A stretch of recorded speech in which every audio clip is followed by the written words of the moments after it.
Bonjour, je suis Vincent Bouvet du blog initiation-photo.com. Le focus du jour aborde la nomination des objectifs Nikon et Canon en particulier. Commençons par les gammes. Il y a plusieurs niveaux de gamme chez chacune des marques.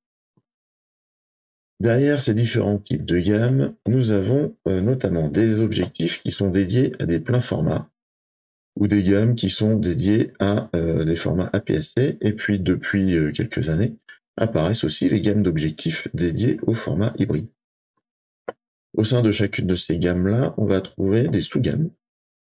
Il y a les zooms qui proposent une plage de focale, il y a les focales fixes qui proposent une focale bien définie, et puis il y a un ensemble d'objectifs à usage spécifique que je regroupe là comme ça. Puis, il y a aussi la notion de gamme de prix, puisque il y a des objectifs qui sont plutôt à cible grand public et d'autres à cible professionnelle. Typiquement, les séries L de Canon sont vraiment orientées professionnelles, puisque c'est le haut niveau de gamme de la marque Canon. Commençons par la longueur focale. Dans l'illustration, on parle de cette partie-là de la nomination. Dans le cas d'une focale fixe, nous n'avons qu'une seule valeur, qui sera 50 mm, 35 mm. Dans le cas d'un zoom, il est proposé une plage de longueur focale. C'est le cas ici, j'ai une plage de 24 à 70 mm. Cette information est exprimée donc en millimètres, et elle va évoluer de la manière suivante, c'est-à-dire plus la valeur est élevée, et plus l'angle de champ est réduit, qui engendre un cadrage donc serré, et qui dit un cadrage serré va donner un effet de zoom important. Ensuite, il y a la notion de luminosité d'objectif. Un objectif est dit lumineux si sa valeur maximale d'ouverture est grande. Par exemple, f1.8, f2.8, f1.2, f1.4, ce sont des valeurs lumineuses. Ici, dans mon cas, c'est la valeur 1.2.8, le 1 correspondant au f, en fait. Dans le cas des focales fixes, cette valeur est unique, évidemment, puisqu'il n'y a qu'une seule longueur focale. Par contre, dans le cas d'un zoom, cette valeur est dite constante si elle est unique. C'est le cas de mon exemple. Je n'ai qu'une seule valeur, f de 8, et donc elle est constante, quelle que soit la longueur focale que je choisis avec mon zoom. Par contre, il arrive des fois qu'on ait deux valeurs. Et dans ce cas-là, la première valeur correspond à la focale la plus courte. Par exemple, f3.5. Puis, juste après, on indique la valeur pour la longueur focale la plus longue, par exemple, f5.6.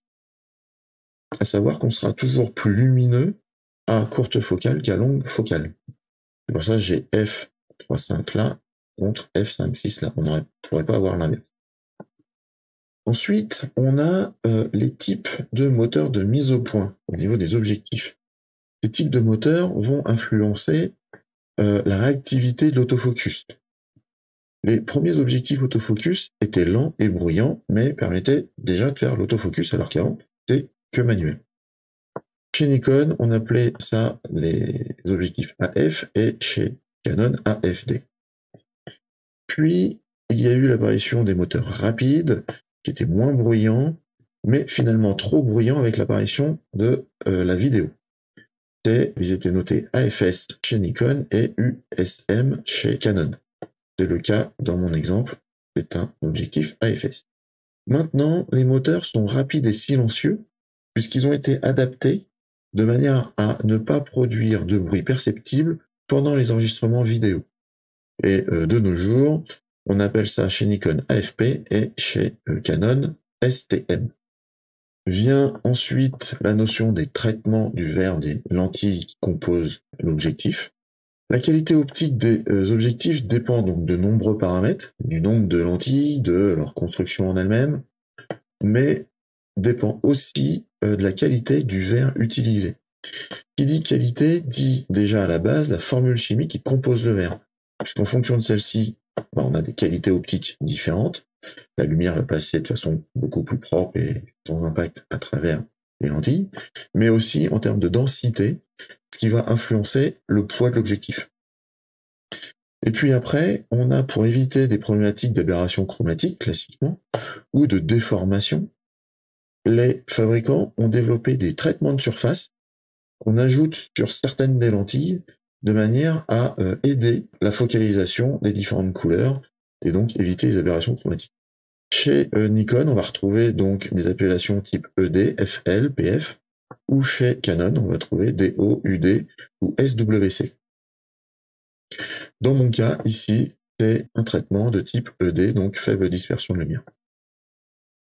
Enfin, on a la fonctionnalité de stabilisation optique. Donc, c'est une fonctionnalité qui est apparue il y a quelques années et qui est très utile pour éviter les flous de bouger, notamment quand on flirte avec des durées d'exposition un petit peu limites.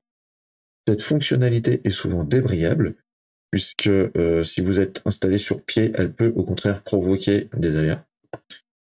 Et elle possède aussi différents modes de stabilisation, de manière à ne pas perturber aussi certains modes de prise de vue, tels que les filets qu'on a vus il y a quelques jours. Pour la marque Nikon, elle sera notée VR. Pour la marque Canon, elle sera indiquée IS.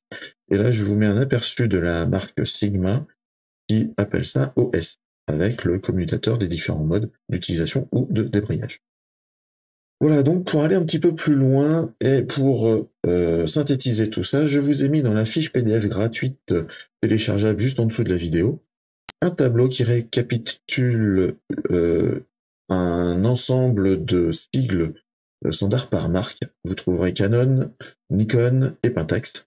Et ça vous permettra de mettre un petit peu en relation les différents choix qu'il existe sur les objectifs.